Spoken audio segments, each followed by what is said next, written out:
إلهي قد أتيت إلى رحابك مستجيرا. At IERA, Islamic Education Research Academy, research and lecture over there. With your other guest speaker, Professor David Emmanuel Gray. Many of us know him already. He's a postdoctoral teaching fellow of philosophy at Carnegie Mellon University Qatar. He's also a visiting lecturer in philosophy at Northwestern University in Qatar. His work focuses on foundational issues arising within the overlapping domains of ethical theory, political philosophy, conflict resolution, and decision theory. With that said, we open the floor for all the guests over here, which is all of you. So anyone can start with any questions, comments, stories they have on the topic. So it begins. Bismillah.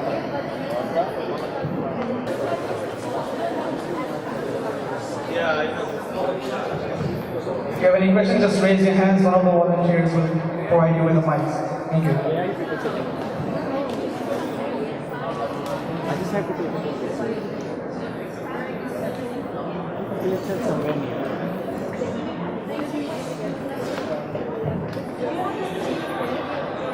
Alright, sir. So the topic is religion and rationality, in case some of you don't know.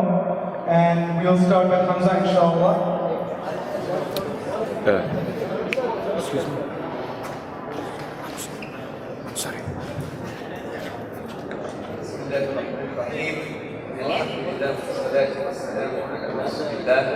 Brothers, sisters, friends, academics, friends, I greet you with the warmest Islamic greetings of peace. Assalamu alaikum wa rahmatullahi wa barakatuh. I'm not going to give a presentation because we were briefed that we're just going to have a discussion amongst ourselves, questions, concerns, frankness, sincerity, heart-to-heart, human discussion, no pre-framing the discussion like, oh, I know who you are, you're one of those crazy, irrational Muslims. I know who you are, you're a neo-atheist, militant neo-atheist. So what I want us to do is to follow what I'm just about to say, inshallah. Now, generally speaking, if you come to Britain, the United Kingdom, and you were to ask somebody, if you were to hear the word Muslim or religion or religious, what would come to mind? So I want to ask you that question. Imagine you're just a normal person living in the UK, and I said to you, if I say the word Muslim or religious, what would come to mind? Wait, put your hands up. Bomb, right? Bomb. Terrorist. Hate. Fight. War. Intolerance. Stories. Swords. Anything else?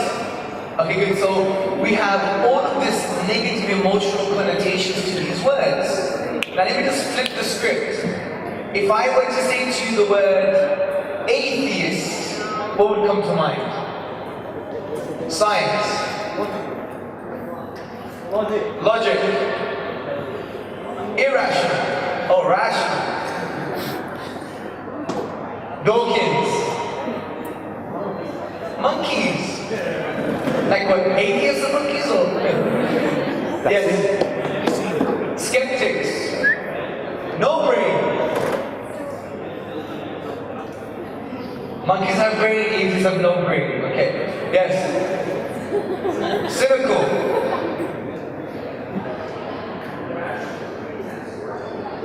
Whoa. The irrational pretense. You must be a religious guy. Okay, so you see now that we have all of these connotations. Now, this is a disaster, don't you think? Because now, when you're going to be speaking to someone, say, for example, oh, hello, Professor Gray, good to see you, and he's a non-atheist, for example, you're going to be engaging with your judgment, you're not going to be engaging with him. And like me, you probably know me for someone who's religious. So if you have all of these connotations, you're going to be engaging with your judgment, you're not going to be engaging with me. And this is no wonder we never understand each other. Because every time we see and speak to each other, we reframe each other. So reframe him, frankly, you might as well just speak to yourself. Because that's what we're doing. We're speaking to somebody else. We're not speaking to the person. And we must follow, I humbly believe, the prophetic tradition. With the Prophet Muhammad sallallahu alayhi wa sallam, upon whom be peace, he would say to his companions, don't talk to me about anybody. Because he wants to engage with them as they should be engaged with, without any reframing, without any historical negative baggage. So if we could start today's Q&A discussion, getting to know each other in that context, I think we'll have a fantastic time. I will learn something, and you will learn something. But if we come to each other with this reframing, because many of us have that, then there's no point. We might as well just have a shawarma and some coffee. But I know you guys are frank, decent human beings, and therefore we'll divorce our drama, our reframing, our historical negative connotations to things, and really engage with one another. Who agrees with this approach? And that's what I have to say, really. God bless you.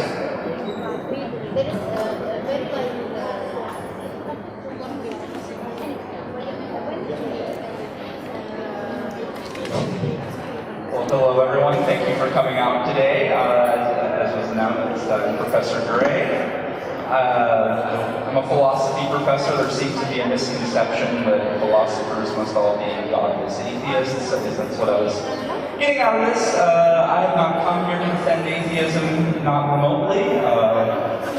My view of, I believe in religious faith, and my views might be different from our colleagues and from some of you. I fundamentally believe, given the topic here is religion and rationality, I believe that there is this long-standing issue where people seem to believe that to be good, to have value, something must be rational, and that it's an inherent flaw to be irrational, to be emotional.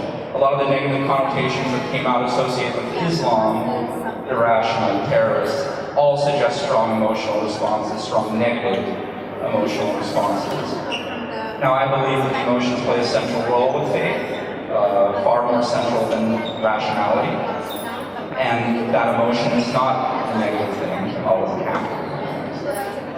That's precisely where faith gets its power, from a personal relationship and experience of divinity, and one that, well, it calls you out as an individual, and as such, it's infinitely particular, and as such, next to impossible to directly communicate to another person. Except maybe through poetry, song, dance. That's my conception of what it means to have faith. Not atheistic at all. So I just wanted to, just say that's where I start on this, and we can plow forward as we all see fit. But anyway, we open it up to you guys to talk now. We have some. So, I'm going to base the question. So, from the two of you, is it rational to believe in God?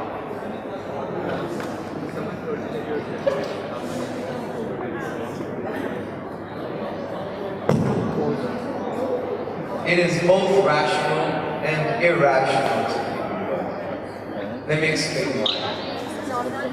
If we mean by irrational the non-empirical, the non-justifiable, if we mean by irrational that which is extremely personal, then yes, God's existence can be like that. In the Islamic tradition, we believe in something called the innate disposition, called the fitrah, which in the Arabic language comes from the triliteral stem, fa, which have words like fatrun and fatara, that God created something within you to acknowledge God is not a concept, He is a precept. He is necessary, even for you to speak and breathe and move and think. Every time we open our mouths, it implies the precept of the divine reality. So from that perspective, you could call that irrational. So Islam entertains that and says God just is. It's like basically trying to figure out if your mother really gave birth to you. You you don't really remember, you just have testimony, but you're never going to deny it. So God from that perspective is very part of who you are. So that's the irrational component. But I believe we have a rational component to prove God's existence. We're going to take too long on this.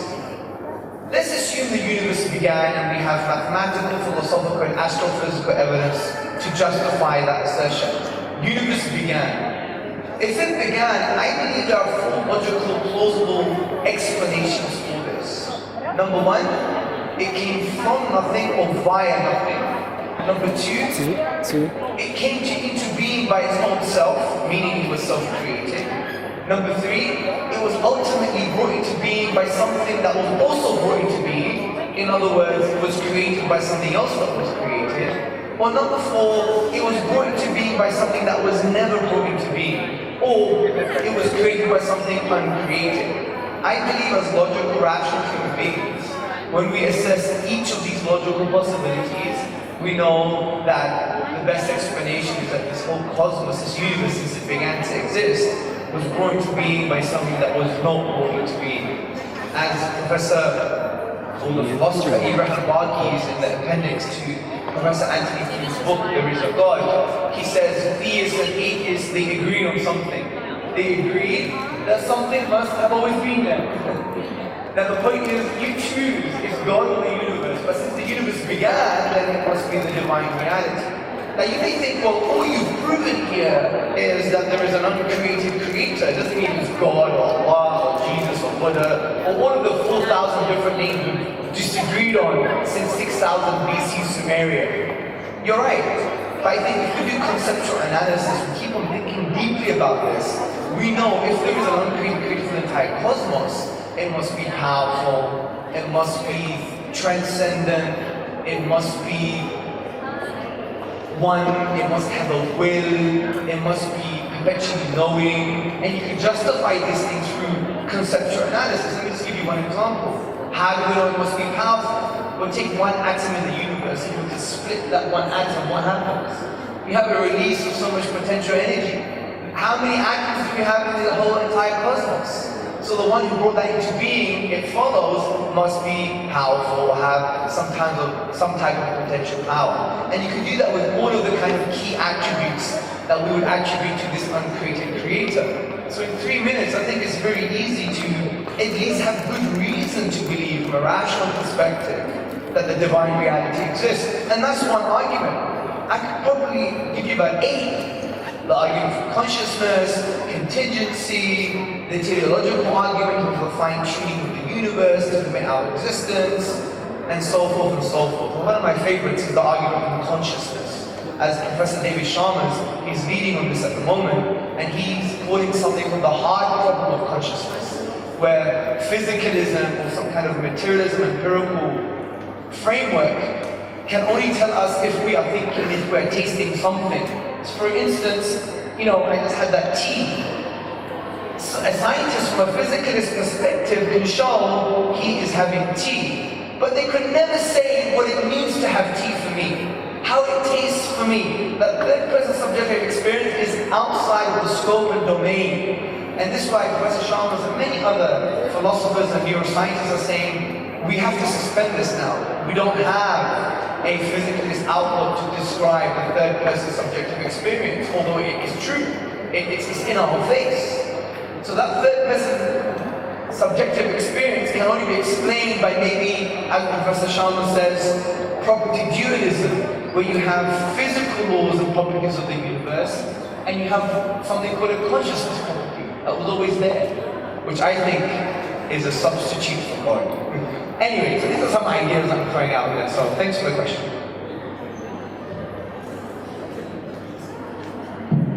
Short answer, I think it's completely irrational.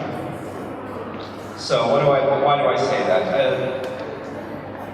He talked of this subjective experience, and I believe that's the core of faith. That religious faith involves, again, a personal relationship with divinity.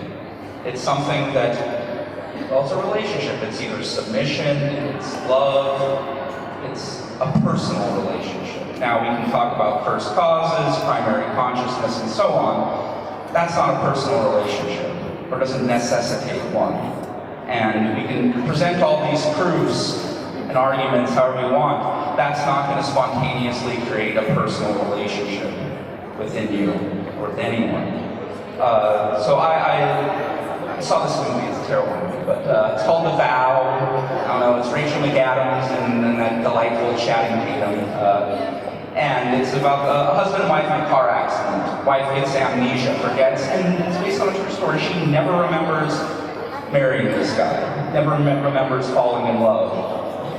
And so he can give her all the proofs he wants that they were once married in love. Pictures, video recordings, friends and family testifying that yes, indeed, you two were deeply and fundamentally in love. Watch the wedding video. You can pursue any proof you want. But at the end of the day, that is not going to make her fall in love again. Because love is an experience, it's not logic, it's not rational. I think about my own relationships and the crazy things that I might do if my wife is, say, in danger, or if I had a child who was starving. That's love. That's submission to something bigger than myself. And that's only magnified a millionfold when dealing with God. One thinks of the story of Abraham, and when God asked him to sacrifice his son. There's something rational or moral about that. In fact, if I had been Abraham, I would be thinking, am I hearing voices? But no, Abraham has absolute trust that one is a message from God, and two, absolute trust that he's getting the message right, that he has to go sacrifice his son. That's big stuff. That's love, that's submission. That's not rational. I see nothing rational about that. If anything, rationality approaches faith with fear, and that's not faith. Faith is not fear. Faith is love, faith is submission. And there's just not rationality there. I don't see it, I don't think it's needed. Because again, you either have that personal relationship or you don't. There's no argument that's going to create trust in you. And so that's where I think ultimately, look, maybe there's a penumbra of potential rational things, I don't know, but at the core, I see nothing rational to it. And I don't think that's a problem. I mean, this idea, I just read it this morning, this idea that if God is reducible to logic and science, it's not a God, and certainly not a God worth believing in. So that's my response.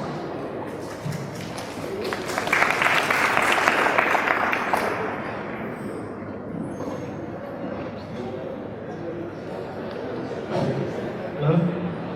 I have a question that I asked you today, but do you think that, since we are talking about rationality and religion today, do you think that God is beyond logic? Is God creates logic?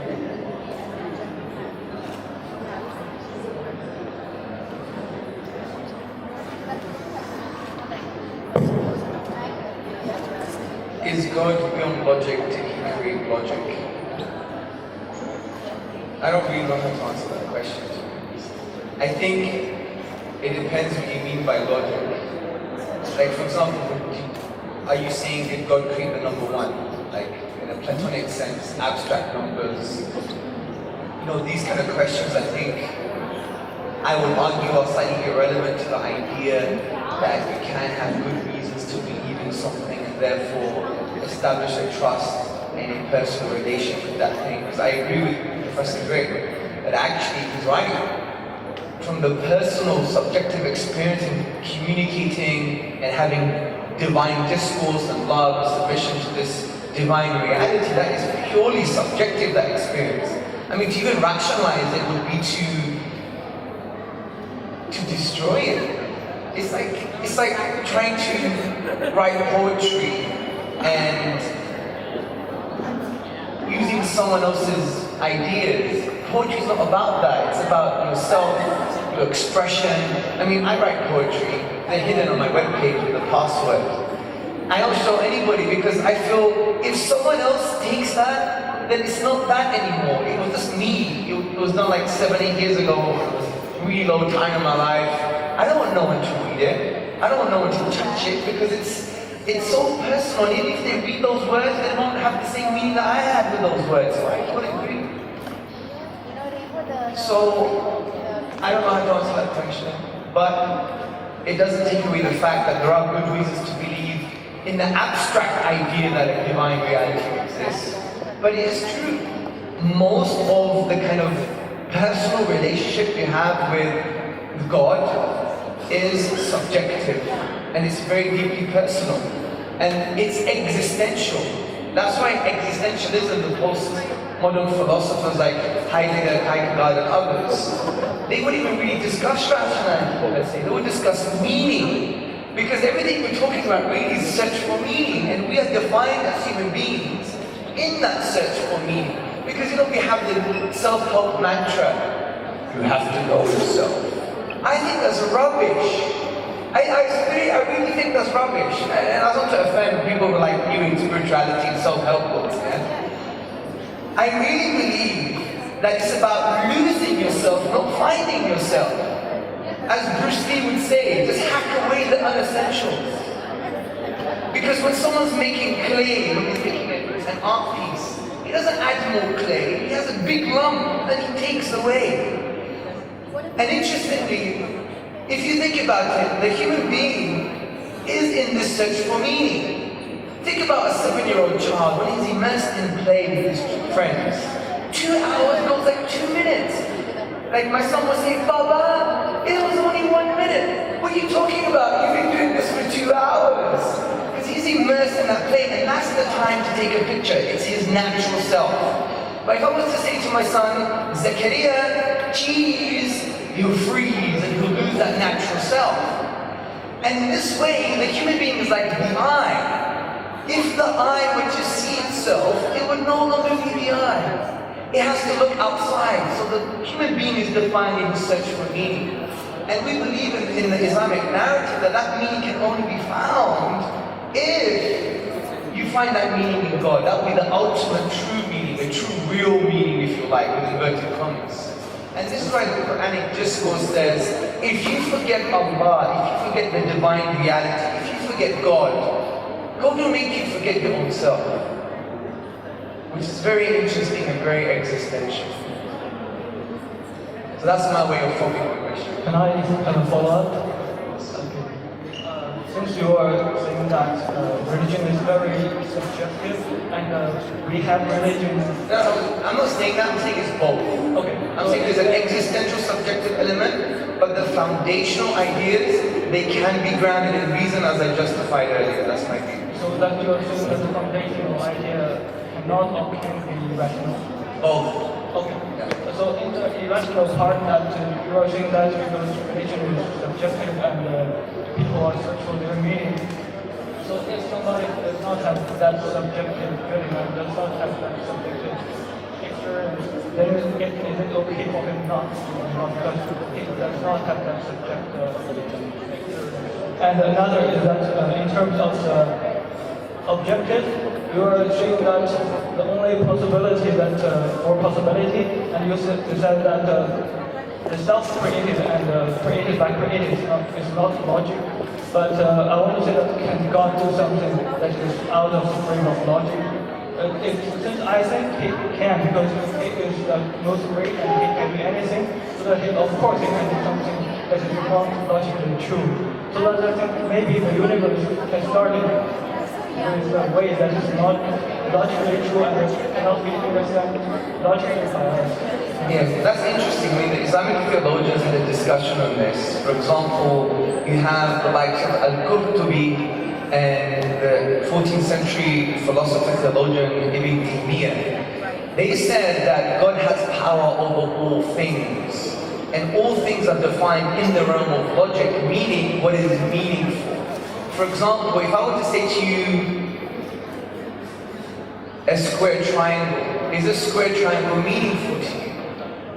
By definition. So, what we say is in the Islamic thought, Islamic philosophy, in the Islamic theological perspective, that the classical tradition would say, God has power over all things. So therefore, things which have actual meaning, things which actually are coherent. Because you have the famous statement, can God create a stone he can't move? I mean, that in itself is irrational, because if you break it down logically, you're basically saying an all-powerful being cannot be an all-powerful being. I mean, from the onset, that statement doesn't make sense. So, from that perspective, I would disagree with you. The other thing that you asked about the subjective experience, if I don't have that subjective experience, is it okay? Well, at the end of the day, we all search for meaning, and you cannot deny that as a human being. I would believe a human being that doesn't search for meaning is not a human being anymore. I think that's what defines us.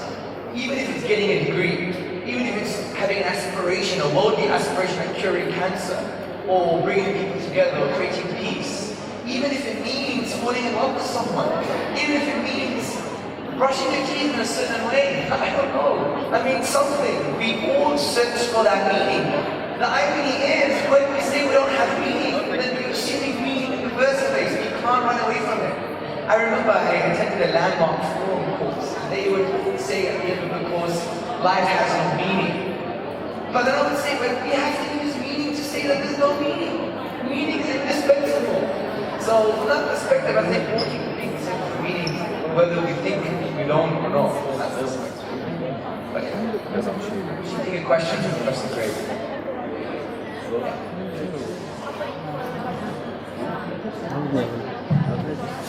Alright, so you're saying that faith is all about irrationality. So if someone's curious or interested, they have faith, but they're still interested in finding the rationality behind the existence of God or their choice of religion, does that imply that their faith is not strong enough?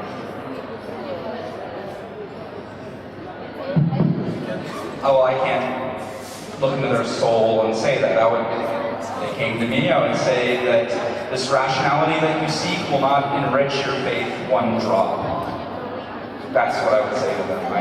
You can desire it, but at bottom, again, I'll go back to Abraham. If he is indeed the father of all those who have faith, how do you advise him? A voice told me I'm supposed to. God told me I have to sacrifice my son. You saw me with a knife and fever and a child. You're like, God told me you gotta take care of this. You just let me go and be like, okay. You called the police, I hope. But because Abraham didn't know the story was going to have a happy ending. That's the whole point. And so we can rationalize all you want, but a proof tends to convince someone who's already got that trusting relationship there. And if they don't have it there, the proof is words. Just trust me, I've looked at these arguments, what I do is my job, they pay me, it's great. And I find none satisfying. And like I said, I don't know what their faith is. It could be the greatest faith of all, they just are greedy and wanted more. It could be weak.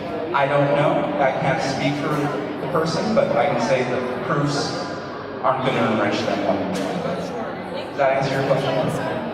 Yeah, I had a follow-up in mind. So dare I say that you find the studies of proving or the existence or the non-existence of God pointless? If it's to make you believe in God, yes. It's a complete waste of time. Now, that said, I teach all those proofs in my intro to philosophy class because I think they're incredibly valuable proofs to understand, well, just how arguments work. Each proof of God illustrates a different type of reason. From purely logical based, the ontological it's called, it's a very complex argument, to cosmological based on experience, to design, creationism, down to these scientific theories, or at least claim to be scientific theories. And so you learn about reasoning that way. I think that's very important.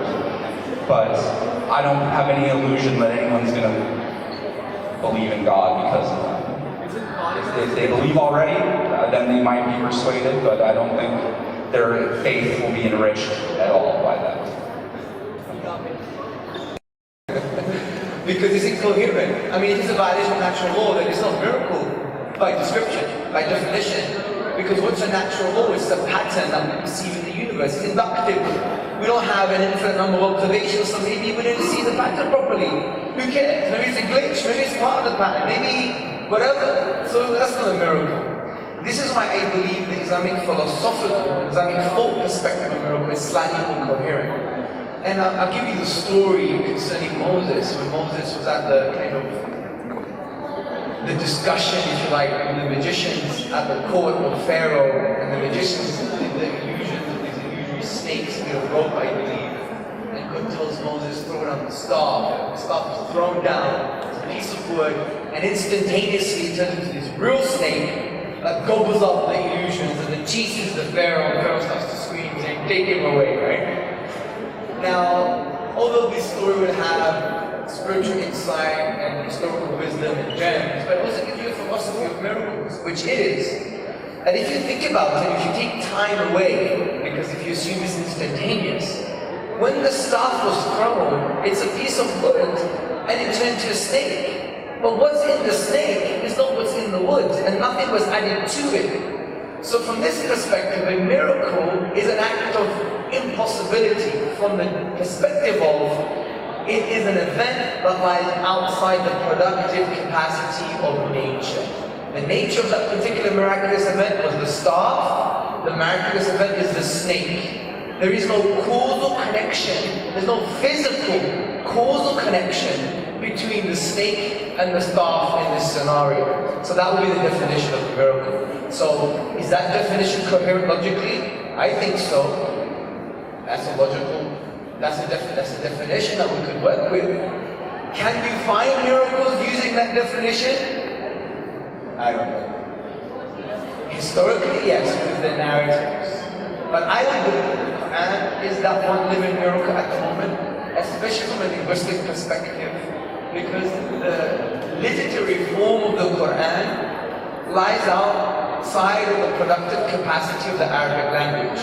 Because when you exhaust the 28 letters, the grammatical rules and the finite words in the classical tradition, you exhaust them. You would never create the literary form of the Quran. So the Quran, by definition, has no causal physical link to where it came from, which is the Arabic language itself. So by definition, it's a miracle.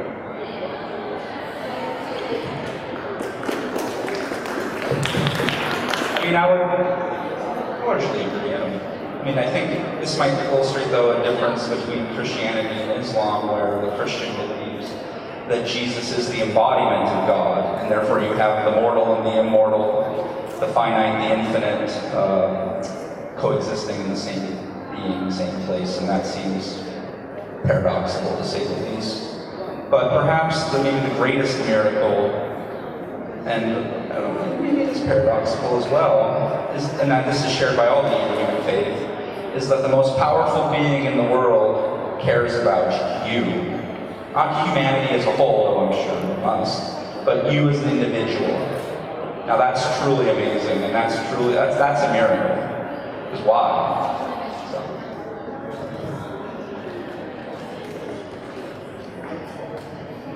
And this question is from Mr. Ray.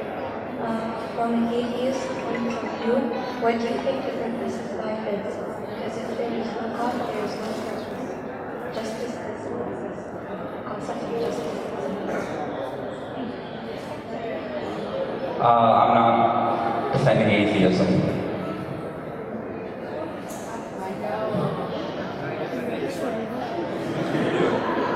Let me defend atheism. Now, you know what typically religious folks say, if you don't believe in God, you don't have a purpose. I think that's offensive, frankly. Okay? I used to say that, but it's wrong. The reason being it's wrong is because, again, human beings are defined by the search of meaning. And we have purposes in life. For example, I want to be an engineer, and I want to build bridges in Africa so people don't have to travel miles and to go straight in one direction and get the water or food that they need, for example. That can be my purpose. Right? Is that wrong with that? No. The discussion we should have as a religious folk is, do you have an ultimate purpose? Because yes, you can't have an ultimate purpose without the divine, in my view. This is why some of the existential philosophers like Jean-Paul Sartre, when he said, wrote on nothingness, and things are meaningless, and from meaninglessness, you create your own reality, your own world. For me, I think that's like saying let's pretend to have an ultimate purpose. But to say you don't have a purpose in life, that's totally wrong. How do you think Professor Gomes agreed? and this postdoctorate research? How do you think why you guys who may not believe in a religion or God actually at university? You think it's just a random accident? No, he actually thought about it. He had some goals and he had a purpose in his life. So I think the question should be changed is, can you have an ultimate? Yeah, that's what you meant. That's right. But I think we should clarify our language because it creates barriers. Because I remember I did that to one atheist. He was so good. Do you mean I don't have any purpose? And like, oh, I'm really sorry. I didn't really mean it that way. So I think it's good that when we talk to each other, we can refine our language. I would add to that we all face these deeply, so I've been talking about faith, this something deeply personal and irrational, and I don't see that as a bad thing at all. And maybe the one way to bring it home, because it doesn't have to be about religion, any life decision you make that matters, that's going to define who you are, there's nowhere to look. There's no logical proof, there's only action. You decide, you choose, and it's terrifying. I think, so a little personal story, I'll be quick. When I finished grad school, I had degrees in both computer science and undergrad. I had a bachelor's in both computer science and a bachelor's in philosophy. I had no clue what I was going to do. And so I thought about the universal side. I applied to 10 programs in philosophy, 10 in computer science. And I said, well, I'll just, let the universe. The universe got me into all of them. So I was stuck again with having to decide, what am I going to do now? My dad, he wanted me to go computer science. He thought philosophers starve. He was absolutely CS, he always had a job, I thought. And this was when the bubble had yet to burst, so tech was very hot.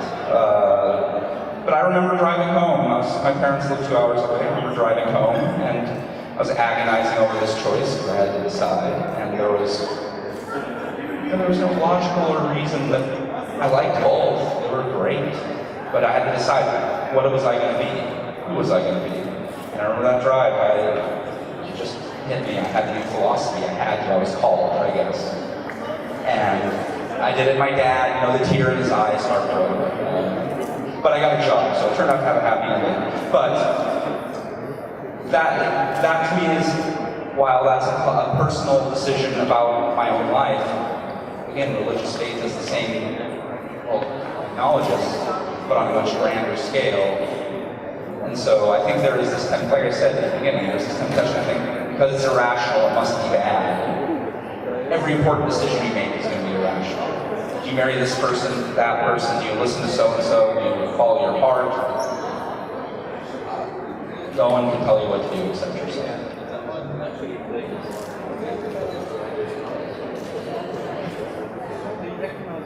Yes, this question is for Dr. Hamza. Brother Hamza. I'm very sorry. Anyways, you obviously converted from a non-Muslim to Islam, right? So can we hear that story and why you converted?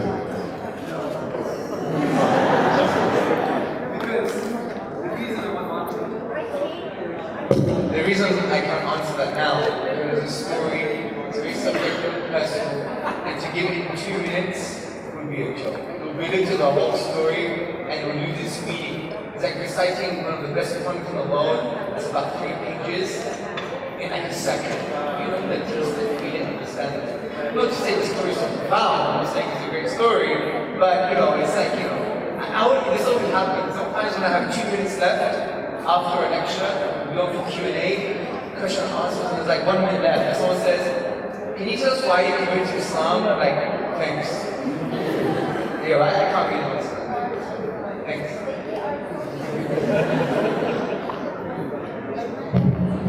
I want to ask Dr. Gray, what do you think if someone says, when my personal emotion conflicts with science, I'm going to go with science because, for example, I don't want to worship God if He doesn't exist. And I also want to make a point, in Islam, there's plenty of emotions, but what we try to do is have emotions follow logic. Well, to start with where you ended, I think you're treating your own religion, I assume you're Muslim, as a monolith, but it is not.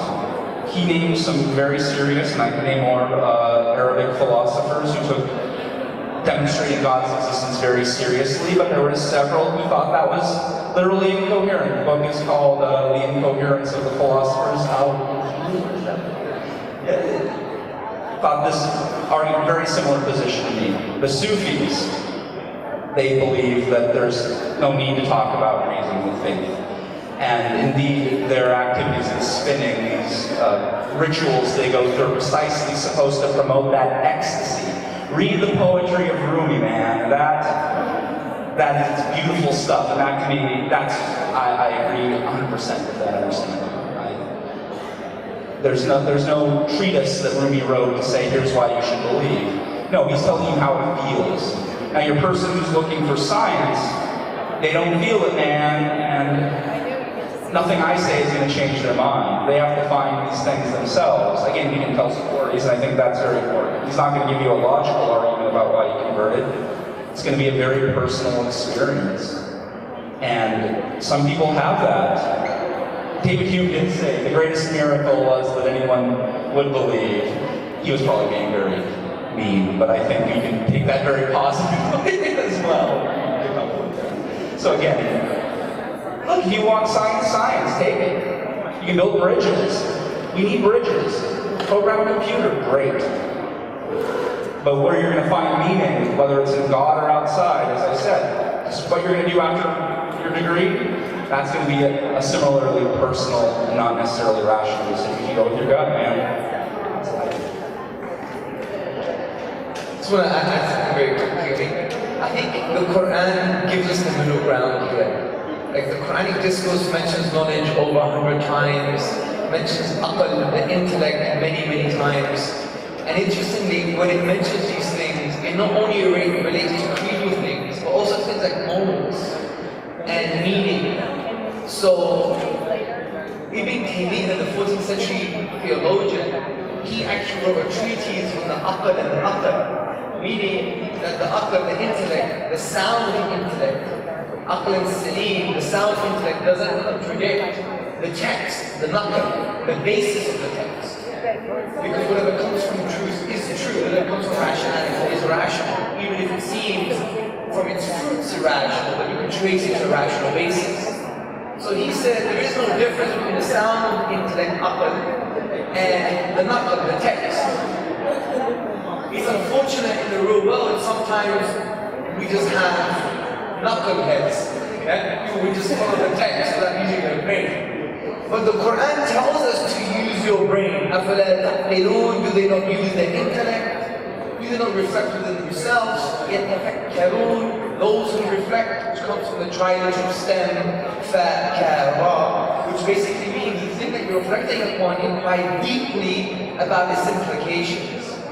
So in a way, it's as if the Quran is trying to build the bridge between this excessive rationality and this excessive emotionality, if that makes sense, right? So I think somehow, I don't think there's one or the other. I think there is some form of link, and that's what the Quran is trying to tell us. And, you know, if you were to speak to some scientists, they find meaning in abstract proofs, right? They find meaning in scientific discovery because they don't just look at what is, they just therefore from that derive the implication of what is. And the implication of what is can actually be some kind of faith. For example, scientists have faith. I know this for sure. I mean, scientists will say, we believe in science because it works. We don't know if it's going to work tomorrow, logically, right? But it's been working, so let's continue the program. So you need faith in everything. Now we can say you need more faith to be an atheist than someone who's not an atheist. Honestly, faith is indispensable to everything, whether you have faith or not. Because take for example induction. Very basic. If you study induction on a practical level, induction is you take a limited set of observations and you conclude for the next observation, which is weak induction, or the entire set of observations, which is strong induction, okay? You need to have faith. You need to say, well, I trust this limited experience to conclude for the next experience. That, in my view, as David Hume said, is faith in a way. That's faith too. So you face everything, man. So have faith. I would just challenge that last point. I think comparing, because he's right in the sense that there's issues with science, with making presumptions that what we see in the past will hold in the future as a philosopher. We're well versed in that. And to say there is trust in that, I agree with that as well. But I think to put that on par with belief in divinity with religious faith, I think it makes faith banal, religious faith banal, trivial, and uninteresting, unworthy of the name religion. So while I agree that there's trust involved, it's very different to trust math, trust logic. I tell my students to do that, they do. But that's very different than saying trust God, because math is never going to ask you to do something that you might normally believe is absolutely wrong.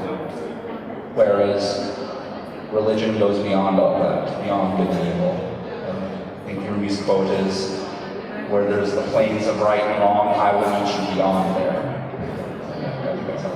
So I don't like to compare the equating of the two. I see the analogy, but I think it's not to religion's benefit. I think it makes it common and trivial.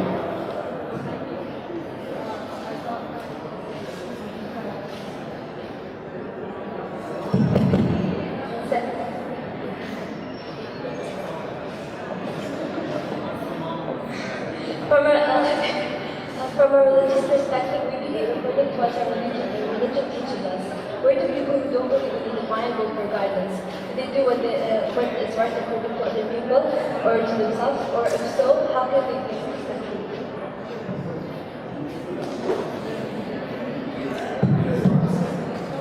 Well, you can take an ethics class. We at least talk about where you're asking where right and wrong comes from, right? And so there's many different theories about it. My own, again, this is not religion now, for me this is right and wrong. Now that I do believe the best we can hope for is an argument. Why is that? Because ethics involves other people and how you treat them. Now religious faith is very personal, so I don't hold it to the same, it's beyond that. Like I said, it's beyond right and wrong, good and evil. But if you want to talk about how do we structure ourselves in a society, how do we treat each other, now that can come from many different sources. Taking ethics class, you'll see a lot of different ways, and some rely on God, some don't.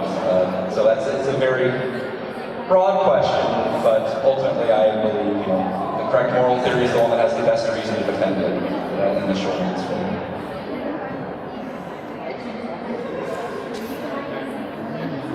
I'm going to do something that atheists would hate and use their own theories to support religion. That if you look at all the great religions since their inception, they have been constantly adapting to keep them relevant to the occurrences of that period. And I think right now we're at a critical junction in human history where interaction between different cultures and different faiths is more profound than it's ever been before. And I wanted to ask you to, from the perspective of a faithful human being of any religion, how can you move forward in today's day and age? What things are important to keep your faith strong in the face of what could be seen as challenging interaction or increasing pace of technological advancement?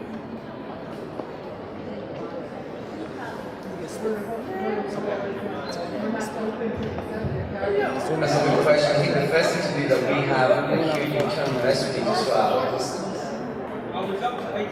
Although I do follow the prophetic tradition that says there is khayr in the ummah, which means there is goodness in the religious community. But we have a lot of house cleaning to do. We point fingers a lot, we become victims, we blame the West, the neo-colonizers, we blame this, that, and the other, but we're forgetting when we point the finger, 3 fingers are pointing back. And I think we have really developed a disempowering philosophy in the Muslim community that it's us and them, and it's their fault, and everyone's oppressing us. I think that's weak, and it's nowhere in line with the prophetic discourse. When you see his 23-year prophetic history, He never blamed anybody, never gave power to anybody, always attributed power to God. And this is why his companions sought to change the world even when they had nothing. They were empowered human beings. So we need a lot of house cleaning to do. We need to also realize as Muslims that it's not about what you wear and what your face looks like, you know, having a beard. Even goats have beards. You know, beard is dead protein. Yeah? Now, we have to realize the reason we do those things because it's an internal ikhlas, sincerity, niyyah, intention to please worship, love God and you love the Prophet Muhammad upon whom be peace. You know, we take the external, we become, without any offense, overly rabbinical. When you study rabbinical studies, you see you have the 613 laws. Although, don't get me wrong, Jews have a very internal spiritual tradition as well, which you see is being revived at the moment. But we become very external, we lose the internal, we have to bring them both together. So that's the first thing. The second thing is that I think we have to do, we have to articulate a positive case for our tradition in a way that's relevant. For example, if I believe, and I really feel strongly about this, anyone studying Islamic economics, like the macroeconomic theory of Islam, they will be so amazed and they will think this is the solution to global poverty. We found it. It existed 1400 years ago. And I'm telling you, if anyone studies like the 7 major principles of Islamic economic theory, macroeconomic theory, they're so human, they transcend religion, it's for everyone. And it will work. And I'm not talking about Dubai Islamic finance, right? That's capitalism with a beard. Yeah? That's capitalism with a turban. That's rubbish, no offense to anyone who's from Dubai. But we need to call a spade a spade. We are talking about correct geopolitical theory. The Prophet Muhammad, upon whom be peace, is in a prophetic tradition. The son of man, son of Adam, the human being, is essential limited needs of food, shelter, and clothing, which creates an economic philosophy of distribution. Compare that to the neoliberal capitalist laissez-faire economic theory of there's too many needs, not enough resources. Oh, is that really true? That's false. It's a false geopolitical model. It's false. Because when we study, go to the UN, go to the Food Agricultural Organization, we have enough calories on this planet to feed 2 planets people. 2! But why are people dying of obesity in the United Kingdom and America? But millions are dying because they have no food. The problem is the distribution of wealth. Islam came to solve that problem of the distribution of wealth. Zakat, sadaqah, removal of interest, denying the crazy fractional reserve banking, which by the way, only the bankers benefit, and we don't, generally speaking. We have a boom or bust crisis all the time. And it's such an ethical tradition. Study Islamic economics, and you were like, this is what we need for humanity. Because the real terrorism, and I'm not belittling other forms of terrorism, I'm not killing any innocent human beings, I'm killing the whole of humanity. But I strongly believe the real terrorism is economics. Go to the UNDP report. Why do we have millions of children dying because they have no food? Millions! And it could be resolved. It's not like this necessary evil. Think about this, people. So if you're an ethical human being, check out Islamic finance. And just to summarize it, I'll give you the words of Umar ibn Abdul Aziz, one of the caliphs of Islam in history. He said, "Oh people, put wheat on the top of the mountains, so the other people don't say that we kept the birds hungry." Not the people, the birds. This is why in the Uthmani Khilafah, the Ottoman period, go to the mosques in Istanbul, and you see the historian will tell you that there were baskets of gold, golden baskets full of gold, and the rich would give as charity, and the poor would take how much gold they need for the day. The historians conclude that those baskets were always full, meaning for the first time in history, under state boundaries, everyone had food, shelter, and clothing. Say that to the 80,000 homeless people in the United Kingdom, or say that to the people in Chicago, downtown, where they only go to school just to have one meal. Or say that to the people in Philadelphia in the projects, where someone had to ravage into the dirt to find some money or to find some food. Or they should come to Qatar, yeah? Before the oil runs out. And before the kings eat it up as well. But that's true, and this is where the humanistic tradition of Islam, Islamic economics has something strong to say. David Cameron, the Prime Minister, just recently there was a forum on Islamic finance. They called it Sharia-compliant economics in London, and David Cameron said, we want London to be the #1 Sharia-compliant institution, place in the world, London. It's so funny, because the whole of the British media always say Sharia is a bad thing. But the reason he's saying that is because he was Qatari money. But the point is, there's things like this that we have to talk about. This is something very real, it's very close to my heart. I know I've been known to discuss like God's existence, the proving the Quran, but I think that's frankly rubbish. It's a bit abstract, maybe we need it sometimes. But let's talk about how Islam can help humanity. And economics is the way forward, I believe, inshallah. Thanks for listening.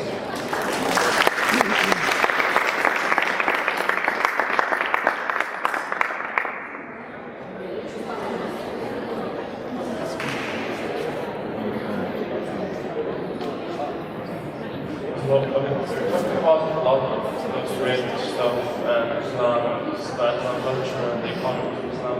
At the same time, we thought that we can understand justify Islam based on rationality and science. So just a question, like why do you find a lot of Muslim communities too busy discussing whether women should drive or not, while not focusing on the essence of Islam, like working hard, improving ourselves? Is there a problem in teaching people Islam? Cultural phenomenon. And we have to be very careful as Muslims. We have a hard working ethic. And we have to also be very careful as well. We have to understand that the world doesn't work the way that we think it should work, that we have everything on plate. We need to work hard, we need to think hard, and we need to be people of spiritual practice. Because we become fat countries, or like most obese people in the world now. In Ramadan, 1,000 people to hospital because they ate too much. I mean, what is this? Is this Islam? No, it's not. It's a cultural, crazy practice. And the point is, we need to go back to our spiritual tradition. And it will solve so many of our problems. Take Qatar itself. A Qatari woman can't marry a non-Qatari man. So what's with that? What is with it? I'm telling you, my father is not a Muslim. My sister was engaged to a Turk for 10 years. Is he better than a Muslim? I mean, what happened to our tradition when there's no asabiyya, no nationalism? The Prophet Muhammad, he said, nationalism is under my foot. But yet, someone can marry someone else just because they come from a different tribe. Tribalism has affected us. We don't have a concept of boundaries in Islam. Do you know that? Traditionally, it was state frontiers, because they were always moving. But the point we have to understand is we didn't see, our immigration policy, Islamic immigration policy is, Yallah, ahlan wa sahlan. Come, everybody, black, Jew, grey, green, alien. You're from Mars? Come. Take the Jewish rabbi. There's a letter in the book called Constantinople, written by Philip Manson. In 1453, when the Jews were persecuted in Europe, look what the rabbi says. Oh my brothers, oh my brethren, come to the land of the Turks. Rich are the fruits of the earth. We're not oppressed with heavy taxes and we live in peace and freedom. Come on. I was in UAE, right? I was in Dubai, and there was a Bengali lady cleaning the toilet. She's there from like 6 in the morning to 1 in the morning at night. And she was complaining to us. We gave her some money, and she said, I was supposed to be a nurse, and my contract was to be here for a nurse, and I could visit my children at least 3 times a year. Her contract is a slavery contract. We have new age slavery in places like this. Is this Islam? Just tell me. I don't attack people. I don't attack cultures. I don't attack anything. I'm Muslim. My mom's from Cyprus. She's a refugee from the 1974 war. My dad was born in Athens, and I'm a Greek, and I'm a Muslim. There's a cocktail of stuff going on, right? And I look Pakistani. There you go. So the point is, we have to really fix home. Stop pointing the fingers. It's a disempowering victimhood mentality. And if we clean up, I think we could be a beacon of light for the world. Truly, especially when it comes to economics. So Just like when Turkey was the sick man of Europe, the Uthmani Khilafah, the Ottoman Empire, Abdul Hamid II, when he was the sick man of Europe, when there was the potato famine, he sent money and food to the Irish so they don't starve. And I think it was Queen Elizabeth, she was embarrassed. This is what we're supposed to be doing, people. Not buying football clubs, okay? But dealing with human problems. No offense, people.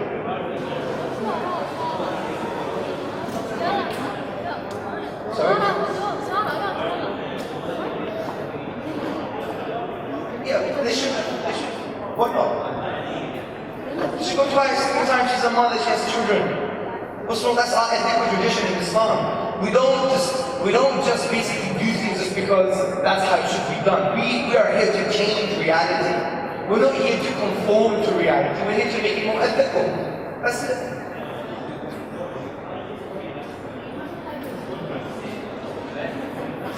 Well, the contract says she's going to be a nurse, but she ends up cleaning the toilets. That's very nice, isn't it? You think that's moral? Yeah, well done, so we agree. Alhamdulillah. Anyway, sorry for the rant. Apologies, but I think there's some sense in it. So.